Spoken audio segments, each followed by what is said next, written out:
મહત્વના સમાચાર ભારતે વેસ્ટ ઇન્ડિઝને હરાવી ટી20 વિશ્વ કપની સેમીફાઇનલમાં સ્થાન બનાવી લીધું છે।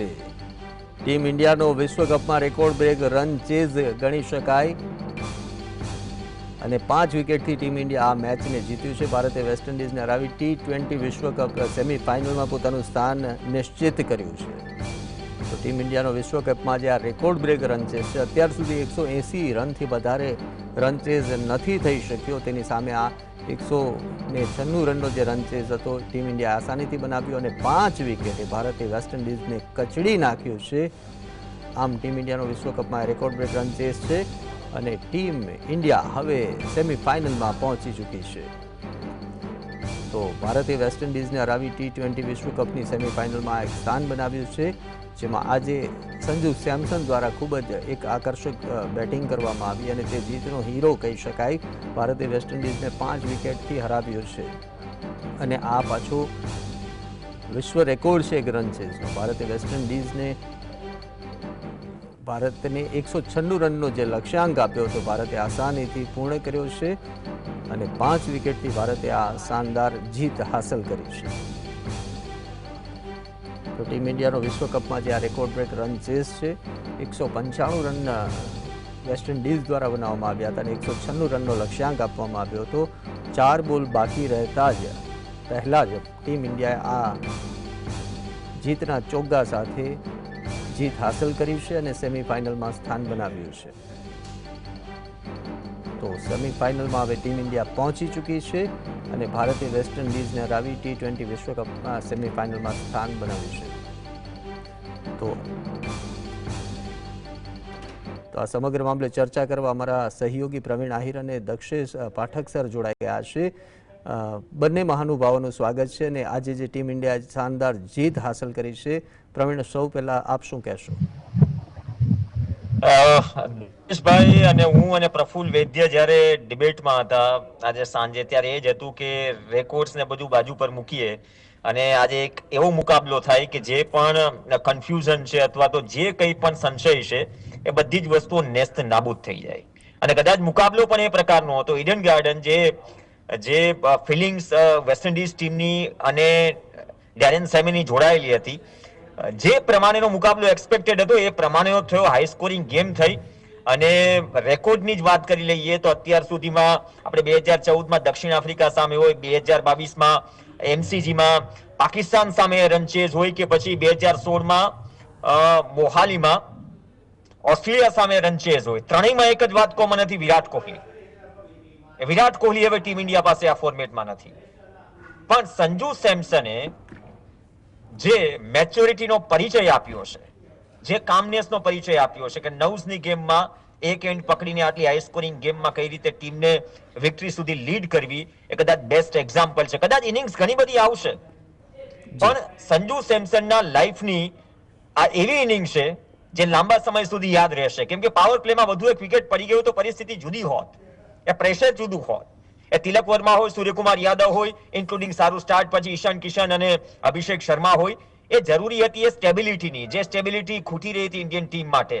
હેડ્સ ઓફ, કેચીસ ત્યાં પણ છૂટ્યા છે, કેચીસ આપણે પણ છોડ્યા છે, પણ એન્ડ ઓફ ધ ડે શું મેટર કરે છે?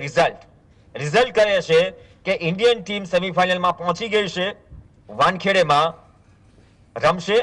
દક્ષેશભાઈ પણ એ વાતથી એગ્રી કરશે કે ઘણી બધી રાહત અને ખુશી આપતી આ જીત છે ઇન્ડિયન ટીમ માટે। જી દક્ષેશ સર, આજની જે મેચ છે એમાં આપની એક્સપર્ટ કમેન્ટ શું કહેશો? આજના કયા મહત્વપૂર્ણ મુદ્દાઓ પર આપ ફોકસ કરશો? દિલીપ, આમાં વન લાઇનરમાં કેવું હોય તો this was Sanju Samson versus West Indies. Sanju Samson અત્યાર સુધીમાં આઈપીએલ નો હીરો ગણાતો હતો અને ઇન્ટરનેશનલમાં કોઈ એકાદ વાર મેચમાં રમી જતો। આજે આટલી મોટી સર્વાઈવલની મેચમાં એને જે એકલા હાથે ભારતને જીતાડ્યું છે વર્ચ્યુઅલી, મારા ખ્યાલથી એની જિંદગીની હજી બી આગળ ઘણું રમશે, પણ અત્યાર સુધીમાં એની કેરિયરની આ બેસ્ટ ઇનિંગ છે।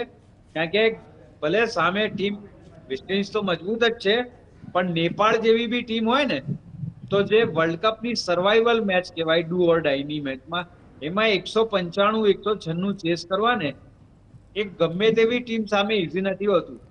એટલે જે એમ કહેવાય ને કે balance of mind, calculation aggression અને ડિફેન્સ, આ 4 વસ્તુ ભેગી કરીને સંજુ સેમસન જે ઇનિંગ રમ્યો છે, આઈ થિંક કે one of the best innings in the history of world cup by any team player.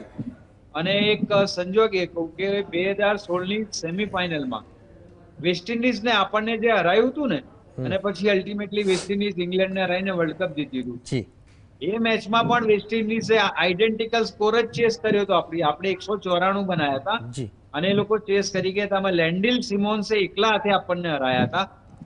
એવી જ રીતે આજે સંજુ સેમસને સેમ સ્કોર, 1 રન વધારે હતો એ લોકોનો, સેમ સ્કોર ઇન્ડિયાએ ચેસ કર્યો છે. ને એમાં લેન્ડિલ સિમોન્સ હતો, આમાં સંજુ સેમસન હતો. અને હવે ભારત જે રીતે આ સ્કોર ચેસ કરીને સેમીફાઇનલમાં આવ્યું છે ને, જી હવે વિરોધી ટીમોમાં ભારતની આ ઇનિંગ, આ બેટિંગ જોઈને એક ફફડાટ પેટો હશે કે ભારતની સામે બેટિંગ લેવી કે બોલિંગ લેવી. જી કારણ કે દુનિયાની ગમે તેવી મજબૂત ટીમ હોય, આટલી મોટી મેચમાં 195 ચેસ કરવા જી એ કોઈ મજાક હોતી નથી. જી જી ધીસ જી ઇઝ અ ગ્રેટ વિક્ટરી, કોઈ સવાલ જ નથી. સર, આજે 180 રનથી વધારે અત્યાર સુધીમાં કંઈ ચેઝ નથી થઈ શક્યો, રેકોર્ડ પણ તૂટ્યો છે. હા, એટલે હું એ જ કહું છું ને કે આ રેકોર્ડ થી બી ઉપર છે. રેકોર્ડ સાદી મેચમાં તૂટ્યો હોય તો એ કઈ મોટી વાત નથી, પણ આ મેચ તો ક્વાર્ટર ફાઇનલ જ હતી. જે જીતે સેમીફાઇનલમાં જવાનું હતું.